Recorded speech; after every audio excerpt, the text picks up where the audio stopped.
Hey guys, DG Gamer here. So we're going to be talking about Noble Pumpkinmon, and if you see a tier list without him as an S tier, then you're looking at the wrong tier list.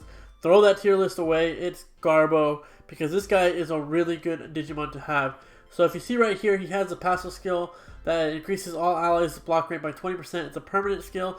His HP, mine's a little buffed right now. It's a 6158. That's his actual rating is going to be lower than that. His tech is a little you see what buffs right here, so you do the math. He has a 22 speed, so that is kind of like the average, I think, for everybody. If you see his main skill is a 340 damage to 2 enemy targets to increase all allies' tech by 20% for 2 turns. Increases all allies' power damage resistance by 30%. So that's really good. Definitely with Creepymon coming out, it's going to lower his attack, lower your Boltmon, your War Greymon, stuff like that. So that's a good main skill. His sub skill is a 210 damage dealing for 3 enemies. A 40% chance to put him to sleep for 2 turns. So he is a damage dealer with an AoE sleep. He does have a really good attack. He has a lot of survivability. He's actually a really good Digimon to be running with. A lot of people in the S tier run him with him. The thing about him is he is a Death type, and Death type, in my opinion, are the best Digimon in the game right now because of plugins. And if you do not use plugins in your tier list, then that's just kind of a silly thing in my opinion, because you need to look at the Digimon in all aspects of the game.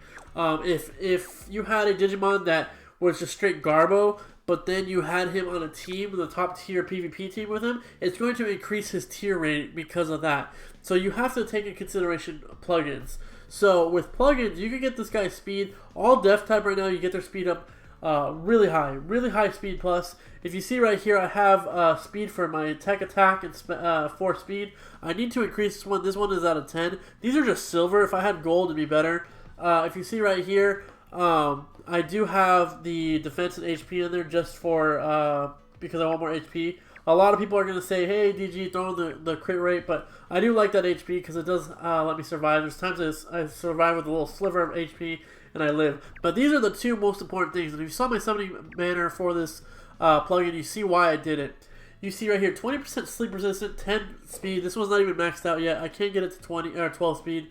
If you saw the other one, it was a 30% skill lock resistance with a 12 speed. So these are how you're going to increase your Death type Digimon speed. They're very strong Digimon because of this. They are all plugins have different signatures that they have. If you go to the summons, you'll see that you can get different, like the greens are HP, etc., etc. So the purples are going to be primarily for the speed. So it's going to come with the speed with an additional resistance buff, and those are really good for these Death types. We have right here my Death type he's going to be increasing my skill, my team speed so much.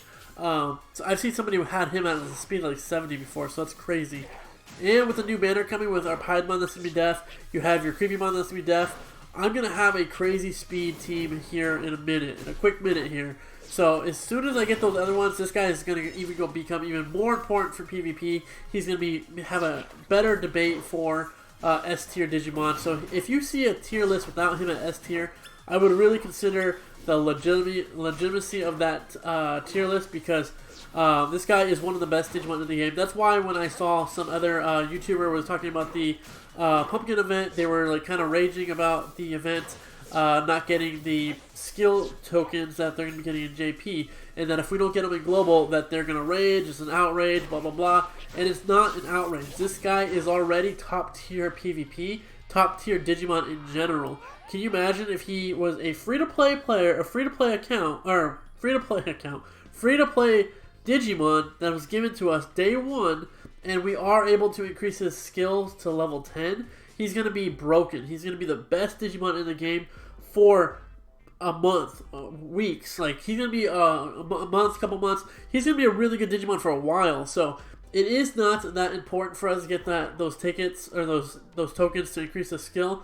I would love them, but if we don't get them, it's understandable. So, like I said, here's the event that's going to be dropping tomorrow, where we will be getting the rewards and everything there. And if we don't get the ability to increase our Noble Pumpkinmon's skill, it's not the end of the world, because he's already an S tier Digimon. I just have to tell you guys how much I need you guys to realize he's so good. He is so good. I actually wasn't running him for the first like week or something because he is a free to play character. Usually those are like lower tier Digimon, and somebody was like, "Dude, you need to increase him. He's really good." That sleep is really good. He he increases the tech damage for your tech Digimon for 2 turns. He's a really good Digimon. He supports other Digimon. He's a solo good Digimon. And since he's deaf, it makes him even better because like right here, like I said, you have your speed with the deaf types. You're going to have the different like counter rates. Those are going to be the things that change there. But speed is always going to be there. So that's why he gets an extra boost, and that's why for sure he's an S tier Digimon, because you can increase the speeds pretty high. If you see right here, the greens are going to be HP, you saw the Tenacious are going to have different stats, and then the Calm are going to be tech, and then your Braves will be your power. So these all have different types, different colors, different attributes. So purple Digimon, in my opinion, right now are the best in the game because of just in general, and because the game, the new banner is coming to the game tomorrow. So that's something you guys have to keep in mind when you're doing these summons, when you're doing these tier lists. These guys are crazy just because of these plugins in general. These are just amazing. And if you don't take in consideration plugins, you're not taking in consideration one of the main aspects of the game. Just because a Digimon does not have that base stat, if it's able to get there, then it should be considered as a top tier Digimon. Even without the plugins, he's a really good Digimon. This is why I really, really would implore you guys to run your Noble Pumpkinmon. Consider doing a deaf tech team. That's what I'm going to be doing here in the next day, hopefully, because I'll be getting my Pinemon for sure. And then hopefully we can get our Creepymon. If we can't pull the Creepymon, I'm going to have a really stacked team, and I'm going to be really excited for that. But he is a really good Digimon to have. I probably should have went over his base stats, but you guys saw his stats. They were pretty good. They're not the best. They're not the worst.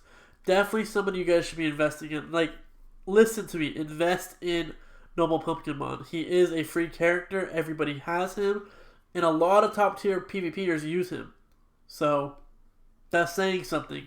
If you guys are listening to people who are not really into the big PvP scheme, they really don't have that much knowledge because they're not really delving that deep into the game. So this game is very highly about PvP. So if you are trying to take your recommendations from somebody who doesn't know anything about PvP, then that's something that you have to take into consideration. So it's kind of hard to talk about the best Digimon if you're not really pushing to be the best. So that's my video for you guys. Noble Pumpkinmon is a top tier Digimon, a S tier for sure. If you guys disagree, let me know in the comments below. But like I said, a lot of top tier PvPers run him. I'm running him on my team. He's part of my main rotation. I'm usually having him do his abilities within the first or second turn. I usually go with you guys saw the PvP match we just went with, Hyandramon first, and then I go with my Noble Pumpkinmon to buff up that attack, and then I go with my Minervamon. It's GG. It's a really good combination, so I just hope you guys are really, really investing in your Noble Pumpkinmon. So have a great night, guys. I'm going to be doing a video after this, right after this, about how to run multiple Digimon on the same team. So right now, you cannot run if you had 2 War Greymons, you can't run them on the same team. But there will be, later on in the future, you will be able to run multiple Digimon of the same name on the team. So we'll talk about that in the video right after this. It's going to be a short video. It's not much to talk about. But have a great night, and I'll see you guys for that video.